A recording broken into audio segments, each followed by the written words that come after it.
यह कहानी उस समय की है जब एक युवा साधक गौतम बुद्ध के पास आया। उसके चेहरे पर चिंता थी, आंखों में डर और मन में एक ही सवाल बार बार घूम रहा था। उसने झुककर पूछा, भगवान, लोग कहते हैं कि वीर्यनाश से शरीर कमजोर हो जाता है, क्या यह सच है? क्या इससे ताकत, तेज और जीवन ऊर्जा खत्म हो जाती है? बुद्ध मुस्कुराए। उन्होंने पास पड़ी मिट्टी की एक दिया उठाई और बोले, दिया तब तक जलता है जब तक उसमें तेल है, लेकिन दिया सिर्फ तेल बचाने से नहीं जलता, उसे सही दिशा की लौ भी चाहिए। साधक चुप हो गया।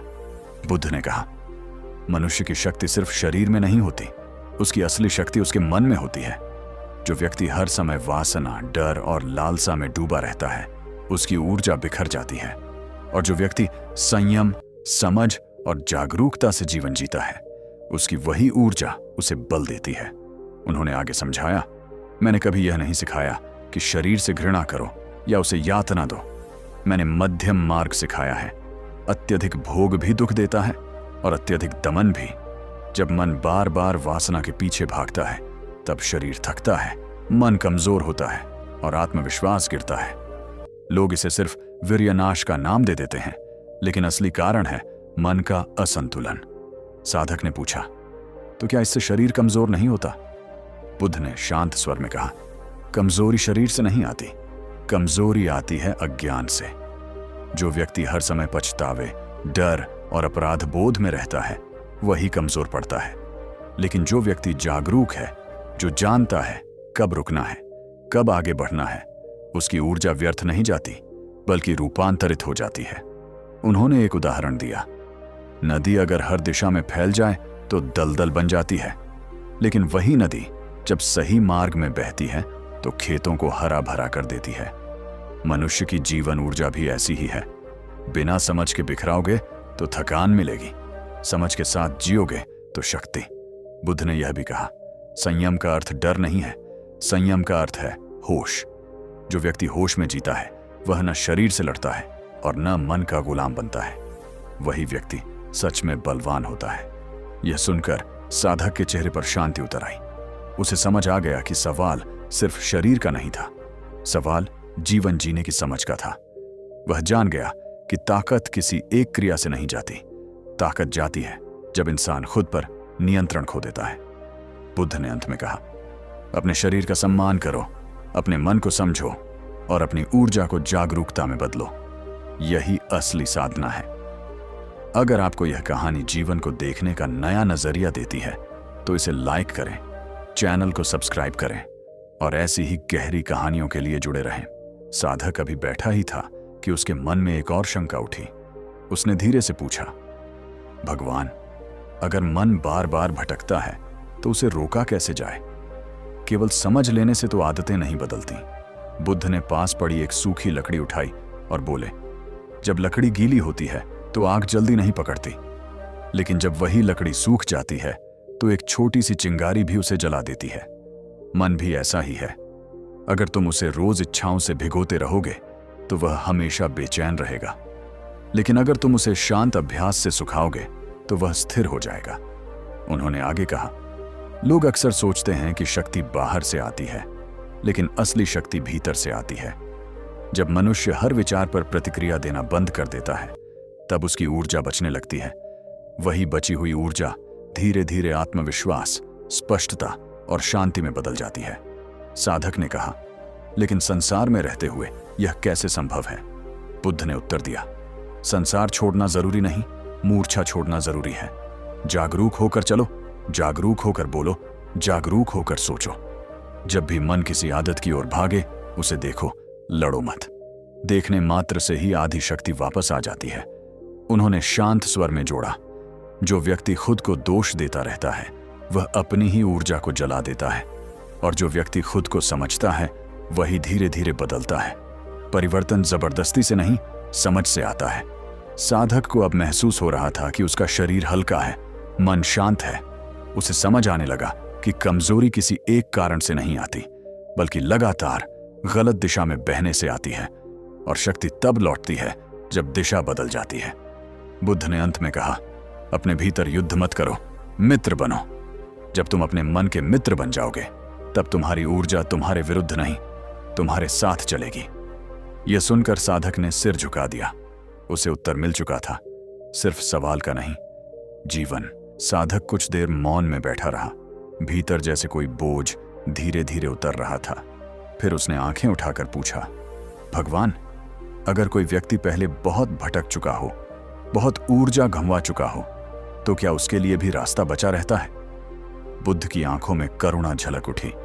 उन्होंने कहा, सूरज यह नहीं पूछता कि रात कितनी लंबी थी, वह बस उगता है और अंधेरा अपने आप मिट जाता है। फिर वे बोले, पिछला जीवन तुम्हें परिभाषित नहीं करता, तुम्हारी वर्तमान जागरूकता ही तुम्हारा भविष्य बनाती है। उन्होंने आगे समझाया, मनुष्य की सबसे बड़ी भूल यह है कि वह अपने अतीत को ढोता रहता है। पछतावा भी एक तरह की आसक्ति है। जब तुम बार बार सोचते हो कि मैं कमजोर हो गया, मैं बिगड़ गया, तो तुम उसी विचार को शक्ति दे देते हो। विचार को शक्ति मिलती है तो शरीर अपने आप उसका अनुसरण करता है। साधक ध्यान से सुन रहा था। बुद्ध बोले, तुम्हें कुछ छोड़ने की जरूरत नहीं है, तुम्हें केवल देखने की जरूरत है। जैसे ही तुम किसी आदत को बिना डर और बिना लालच के देख लेते हो, वह आदत अपनी पकड़ ढीली कर देती है। यही जागरूकता का चमत्कार है। उन्होंने एक और उदाहरण दिया। अगर कोई आदमी अंधेरे कमरे में सालों से बैठा हो और अचानक खिड़की खोल दे, तो क्या वह अंधेरे को बाहर निकालता है? नहीं, बस रोशनी आने देता है और अंधेरा चला जाता है। संयम भी ऐसा ही है। ये जोर से नहीं आता, ये समझ से आता है। साधक ने महसूस किया कि अब उसका प्रश्न बदल चुका है। पहले वह डर से पूछ रहा था, अब समझ से सुन रहा था। बुद्ध ने कहा, जब मन शांत होता है तो शरीर अपने आप संतुलन में आने लगता है। तब ऊर्जा डर में नहीं बहती, कल्पनाओं में नहीं बहती, बल्कि जीवन में बहने लगती है। उन्होंने धीरे से कहा, जो व्यक्ति हर समय खुद को मापता रहता है, वह कभी शांत नहीं हो पाता। लेकिन जो व्यक्ति खुद को स्वीकार कर लेता है, वही सच में बदलता है। स्वीकार से ही परिवर्तन जन्म लेता है। अब साधक के मन में अपराध बोध नहीं था, न ही जल्दबाजी। उसे लग रहा था जैसे वह पहली बार अपने ही भीतर घर लौट रहा हो। उसने समझ लिया था कि शक्ति बचाने की चीज नहीं है, शक्ति सही दिशा देने की चीज है। बुद्ध ने अंतिम शब्दों में कहा, आज से अपने जीवन को लड़ाई मत बनाओ, उसे यात्रा बनाओ। जागरूक रहो, धैर्य रखो और जो है उसे समझो। यही तुम्हें धीरे धीरे उस शक्ति तक ले जाएगा जिसे तुम बाहर ढूंढ रहे थे, लेकिन जो हमेशा भीतर ही थी। साधक ने मौन में प्रणाम किया। अब उसके पास उत्तर ही नहीं था, उसके पास शांति भी थी। साधक उठने ही वाला था, तभी बुद्ध ने उसे इशारे से रुकने को कहा। उन्होंने देखा कि अब सवाल शब्दों में नहीं, मन की गहराई में था। बुद्ध बोले, जब समझ आती है तब सबसे कठिन काम शुरू होता है, उसे रोज के जीवन में उतारना। उन्होंने कहा, कल जब तुम संसार में लौटोगे, वही पुराने दृश्य होंगे, वही इच्छाएं, वही आदतें। फर्क सिर्फ इतना होगा कि अब तुम जाग रहे हो। और याद रखना, जागा हुआ मन भी कभी कभी लड़खड़ाता है, इसमें कोई दोष नहीं। साधक ने पूछा, अगर फिर से गिर गए तो? बुद्ध मुस्कुराए, तो फिर उठ जाना। जो बार बार गिरकर भी उठता है, वही सीखता है। समस्या गिरना नहीं है, समस्या यह मान लेना है कि गिरना ही मेरी पहचान है। उन्होंने आगे कहा, बहुत से लोग संयम को ताकत समझते हैं, लेकिन असली ताकत करुणा है, खुद के प्रति करुणा।